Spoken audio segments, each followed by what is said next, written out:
O procedimento de inventário, ele é para o juiz, ele é muito mais administrativo do que jurídico. Porque na maioria, na grande maioria dos processos, não tem uma questão jurídica de alta indagação, ou seja, não tem uma questão de difícil solução para o juiz. Então, é mais administrativo. O juiz administra o processo para ele chegar ao final. Observa o que a lei exige e vê se o inventariante, por intermédio do advogado, cumpre aquilo que a lei exige, para chegar no final, homologar aquela partilha que foi proposta. Bom, então a gente, o juiz, ele administra esse processo. Quem dá todo o andamento no processo é o inventariante, por intermédio do seu advogado.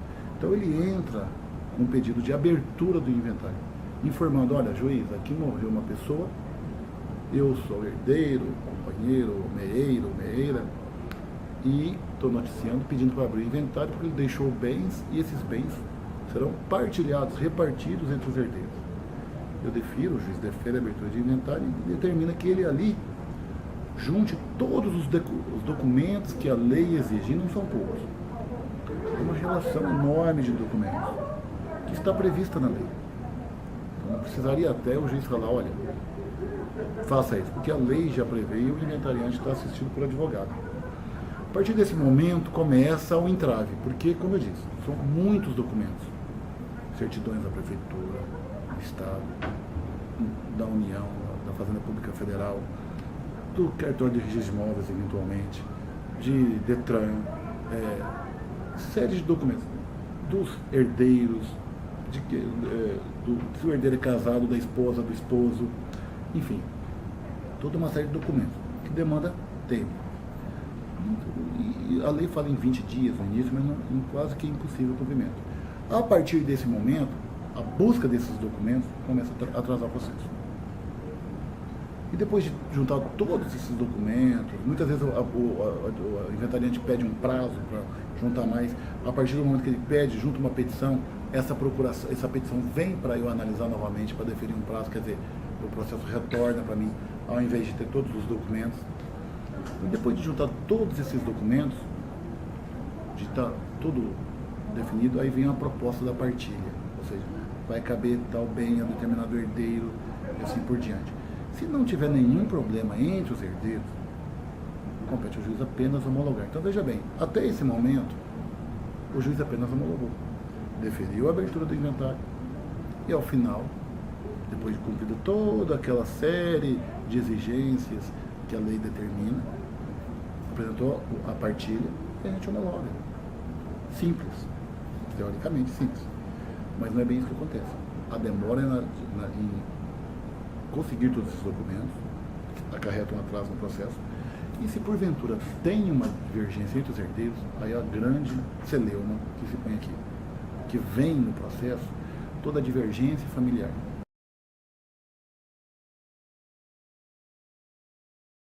O processo se torna um litígio, mas um litígio diferente, porque envolve uma questão familiar. É irmão brigando com irmão, com irmã, às vezes com o pai ou com a mãe sobrevivente, com a avó. Então, mais do que um problema, envolve um drama familiar. Então, aquele processo, que inicialmente era pau para aplicação da justiça, virou, na verdade, um ringue. Eu até brinco. É um octógono para disputa de MMA. E os herdeiros acabam se tornando lutadores ali. E isso não tem fim. Não tem fim. Atrasa. Quem está na administração do bem não quer deixar, justamente para prejudicar o outro. Ou um outro herdeiro quer prejudicar o inventariante, enfim. Uma série de problemas pessoais que são trazidos para cá. E nós temos que resolver juridicamente e emocionalmente. Muitas vezes, eu adoto essa prática, não é de hoje, eu marco uma audiência, que o código não prevê especificamente. Eu marco uma audiência de conciliação genérica e chamo todo mundo, os herdeiros, os advogados, e procuro ali, eu até começo sempre assim, eu tenho 2 problemas para resolver. Um que é fácil, que é o processo, muito fácil, e outro é o familiar. Essa rusga, esse drama, esse trauma que vem para cima do processo que a gente tenta resolver na audiência. Isso também ocasiona um atraso. E nós temos tido êxito até nessas audiências. Muita gente começa brigando, se xingando, até querendo se estapear dentro da sala de audiência, mas no final chora, se abraça e todo mundo vai embora. Temos conseguido um resultado bastante positivo. É quase que uma mediação dentro da sala de audiência. E isso, claro, atrasa o processo às vezes 20 anos. Nós temos um processo agora que tem quase 30 anos, que foi chamado para o núcleo lá de mediação do Tribunal de Justiça, que lá depois de 4 audiências, está chegando ao fim, conseguiram terminar. E como aquele lá tem vários aqui. Então esse também é um ponto, talvez o crucial, o principal, que mais atrasa o processo. O comportamento das partes. Porque para o processo andar, ele precisa primeiro ter um juiz que trabalhe. Eu não sou o melhor, mas também não sou o pior, até brinco aqui. E o tribunal, antes tinha vários juízes que passavam por aqui, o tribunal, a partir de outubro, me colocou aqui definitivamente, e eu certamente ficarei um bom período aqui, quer dizer, não vai ter mais aquela rotatividade de juiz. Tem juiz. Segundo, a ação dos advogados. Tá? Porque o inventariante sempre é assistido, toda parte é assistida por advogado. E o advogado tem que conhecer o Código do Processo Civil para poder agir. Isso ocorre com frequência aqui, o desconhecimento, infelizmente. Ou seja, o advogado não consegue aplicar o Código do Processo Civil de uma forma efetiva para que a gente possa terminar o processo. Muitas vezes eu tenho uma média de 20 a 30 atendimentos por dia. Desses atendimentos, 70% é consulta, o que ele deve fazer na etapa seguinte. E o terceiro é o comportamento das partes. Se a parte chega com espírito beligerante, ou seja, chega com aquele espírito de luta, pode ter certeza que esse processo vai demorar. Agora, se as partes chegam aqui com o espírito acalmado, tranquilo, esse processo vai fluir rapidamente. Então, esses 3 fatores, o juiz, conhecimento do advogado e comportamento das partes, que fazem o processo andar. Nós temos que conjugar esses 3 fatores. E o que hoje mais atrasa é justamente o comportamento das partes.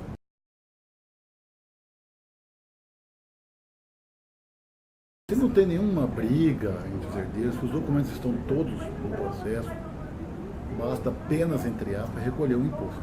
Que aí é um outro fator, que hoje nós temos, todo mundo sofre uma carga tributária terrível. E aqui não é diferente. Sobre o patrimônio do espólio, ou seja, sobre aqueles bens que serão divididos para os herdeiros, incide um imposto estadual, de alíquota de 4%. Então não é fácil pagar mais 4%. E normalmente as partes não têm esse dinheiro para pagar. E isso tem que ser pago nesse momento? Exatamente. Tem que ser pago antes. Então chega nesse momento, doutor, nós já conseguimos todos os documentos, não tem mais briga entre os herdeiros. Só que o governo estadual, o fisco estadual, tem uma fome gigantesca, uma fome tributária, que eu falo gigantesca, e exige 4%. Eles não têm normalmente isso. É mais um entrave, é o entrave final. Depois de resolver todas essas questões que eu te coloquei, tem mais a exigência tributária, que nós não podemos passar por cima dela. É o que a lei determina. E aí tem a questão de pagar o tributo. Então tem que pagar esse imposto, que muitas vezes não é barato, que está lá, o espólio tem 100 mil reais, incide ali 4%. Então tem que pagar mais isso. E aí vem uma disputa que muitas vezes o Estado avalia o bem um valor muito superior do que aquilo que realmente vale. Aí já incide ali, um litígio eu tenho que mandar avaliar, o avaliador vai lá fazer uma avaliação, traz essa avaliação, aí alguém não concorda, vai impugnar essa avaliação. Tem todas essas questões. Bom, superado isso, aí a gente homologa, espécie os formais de partilha. Só que isso, todos esses pequenos entraves vão ocasionando um atraso em todos os processos. Porque à medida que vem uma petição que eu tenho que parar para analisar, o outro processo vai esperar. Entendeu? À medida que um irmão está brigando com o outro, ele peticiona, eu tenho que olhar. Eu estou olhando, já vem a outra petição do outro irmão, eu tenho que trabalhar aqui. Enquanto isso, os outros processos estão esperando. Isso vai criando uma bola de neve, que vai atrasando o processo. Então, é um conjunto de fatores. Porque eu gosto de trabalhar com estatística. Eu falo, bom, primeiro fator, será que é distribuição? Será que entra muito processo aqui na vara de sucessões? Quando eu cheguei aqui, eu tinha essa preocupação. Esse aqui entra muito. Eu peguei os relatórios, fui analisando. E olha lá, 1.845 processos entraram no ano de 2013. Isso é baixo. É um número baixo. Para o contexto do Judiciário Nacional é baixo. Dá uma média de 155 processos por mês. Eu digo para você, é muito baixo. É muito baixo. Ou seja, o tribunal olha um número desse, olha, entraram 155 processos por mês, é um número razoável que não comporta a criação de uma segunda vara. Vamos supor, dividir 155 por 2 varas, vai ficando menos de 80 processos por mês por vara, é um custo que o tribunal analisa e nem tem necessidade de se criar. Bom, então não é o problema da distribuição, não entra tanto processo assim, não entram tantos processos. Eu fui analisando exatamente isso, para chegar à conclusão que esses fatores, o primeiro, não parava juiz, porque quando tem um juiz só o tempo todo, o processo vem, dá aquela volta, você pega, por mais que a gente tenha quase 5 mil processos, a gente lembra daquilo, esse processo que eu já peguei. Você vai, já dá uma sequência nele. Agora, quando é um juiz, ele pega, agora esquece, quer dizer, pegou do começo e não lembra da sequência. E hoje não, a gente usou o tempo, nós já rodamos os processos. Então eu já me lembro de todos os processos. Então o tribunal já fez a parte dele. Colocou um juiz aqui definitivamente. Agora nós temos que mudar o resto. Entendeu? O tribunal colocou um monte de funcionário. Apesar que nomeou vários servidores. Nosso quadro está completo. Só que servidores novos. Entendeu? Nós temos que capacitar o servidor. Ele vai aprender o procedimento do inventário. E isso demanda tempo. Aqui a maioria já está bem capacitado. Só que é o mais antigo aí, tem menos de 2 anos. Os advogados têm que se atentar mais para o Código de Processo Civil, ver exatamente aquilo que o processo precisa para terminar. E o comportamento das partes que nós não temos, a lei não prevê isso, nós não temos como interferir na audiência. Então, e por final chega a questão tributária. Se a pessoa não tem como pagar o imposto, o processo fica arquivado. Então no momento que vão entrando essas petições, que eu tenho que analisar, vai atrasando, e criou-se essa bola de neve. Então hoje, quando nós pegamos aqui o processo, eu falo, nós temos uma equipe de trabalho. Eu falo para os assessores e eu faço assim, vamos abrir da primeira, da folha número 1, até a última. Vou analisar todas as questões que estão pendentes, afastar aquela que tem que ser afastada e decidir aquilo que realmente compete a gente. Tem muita coisa que vem para cá que não compete a gente. A gente pode demorar uma semana no processo, mas esse processo ele vai ter uma direção ao final. Aí já não depende mais de nós. Entendeu? Então a gente espera agora o comportamento desses outros envolvidos no processo, para que a gente possa terminar o mais rápido possível.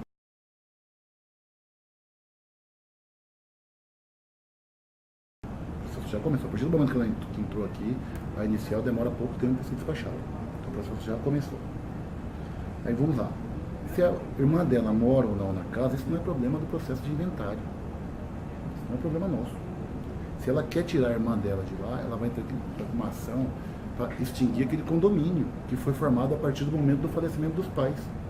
Que morreram os pais, aquele imóvel passou a ser dos filhos, dos dois.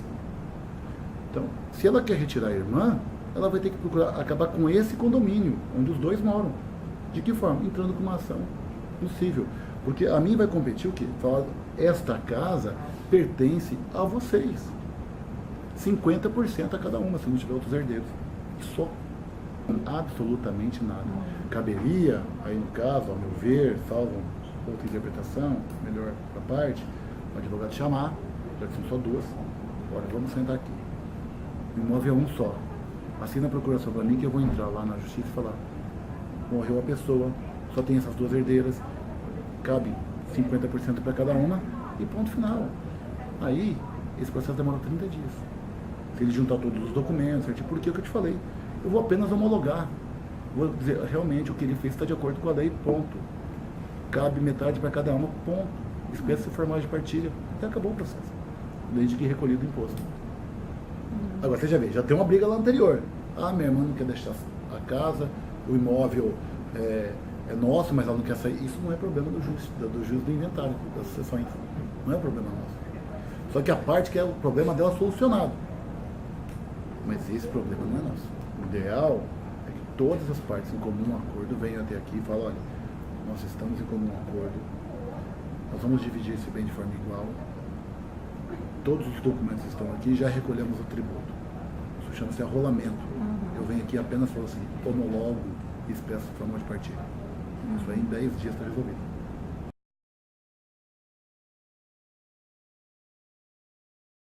Se a parte não entrar em acordo, porque eu acho que o acordo é a melhor solução, não tenho dúvida disso, por isso que eu forço às vezes o acordo, porque eu já vou repetir, a questão jurídica que é fácil, não é difícil, não é complexa. Claro que tem casos complexos, mas em 95% dos casos não tem um grau de dificuldade jurídica. A gente olha a lei, aplica ali. Só que a gente quer resolver o problema da parte. Olha, vamos resolver isso. Você tem 3 casos, 3 herdeiros, para que ficar cada um com 1/3 de um bem? Não, vamos pegar uma casa cada um. Ah, mas aquela casa eu gastei, fiz o telhado, a outra ele não gastou. Tem toda essa questão. Porque se não deu certo, o que eu faço? Simplesmente determino que serão divididos em partes iguais. Ah, se tem uma casa, vai ser dividido por 3, a outra casa por 3, a outra casa, instituo o condomínio e acabou a minha função. Mas doutor, mas vai ficar todo mundo junto? Vai. Mas como é que não vai acabar com esse condomínio? De 2 formas. Ou vocês se entendem e vão no cartório e acabam com o condomínio, ou se não se entender, entra uma ação lá na vara civil residual para extinção do condomínio, aí vai avaliar, vai vender em leilão, enfim. Você entendeu? Só que a gente quer não só aplicar a lei ao caso concreto, determinar a instituição de condomínio. Não é essa a nossa função. A gente quer pacificar. O juiz hoje quer pacificar. Eu falo, resolver o problema do processo, que esse é meu problema, é muito fácil. Eu pego, chamo o processo agora, falo, olha, traga isso, no prazo de 60 dias. Se não trouxer, arquive. Pô, eu trouxe, mas não deu certo, porque não estamos entrando em acordo, não tem a partilha. Ah, não tem a partilha? Então tem quantos bens? Então institui o condomínio, ponto final, acabou a espécie formal. Acabou. Só que eu só posso fazer isso se todo mundo trouxer os documentos e pagar o imposto. Entendeu? Depende muito mais, hoje em dia, da ação das partes do que a atividade do juiz. Muito mais. Muito mais. Só que isso já se arrasta há bastante tempo. Então hoje nós temos quase 5.000 processos andando. A Defensoria Pública do Mato Grosso do Sul, que aliás é uma das melhores do Brasil, designou mais de um defensor para atuar aqui na Vara de Sucessões. É uma pessoa que não tem condições de contratar um advogado particular. O Estado oferece o defensor público. Eu vou dizer para você, o defensor público é muito capacitado. Normalmente, quando vem uma pessoa da Defensoria Pública aqui, isso me deixa até à vontade, porque ela é muito bem feita e incorre naqueles casos que eu te falei. Eu simplesmente administro. Olha, está perfeita tecnicamente, com todos os documentos, porque o defensor fala para a parte, olha, você vai lá, na prefeitura pega a certidão, entra na internet, baixa a certidão da União, vai ali na Receita Estadual, Secretaria de Fazenda pega a certidão do Estado, havendo o tributo, ele já faz o cálculo, já manda ele recolher. E só entra com a ação quando tiver tudo pronto. E o próprio defensor chama as partes e fala, olha, vamos resolver isso aqui e tal. Então o defensor já traz tudo pronto. E eu pego essa petição da Defensoria Pública, eu mando só para a Fazenda se manifestar sobre o cálculo do imposto. Normalmente não vai incidir imposto, porque são pessoas que não têm muitos bens, é apenas um imóvel, e incide numa hipótese de isenção. A Fazenda concorda com a isenção e homologa.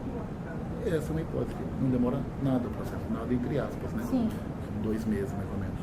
Então, essa pessoa que normalmente não tem condições de contratar advogado, porque tem poucos bens, o processo vai rapidamente. A Defensoria hoje desempenha um trabalho muito bom aqui, só na Vara de Sucessões, né? Mas no estado do Mato Grosso do Sul inteiro.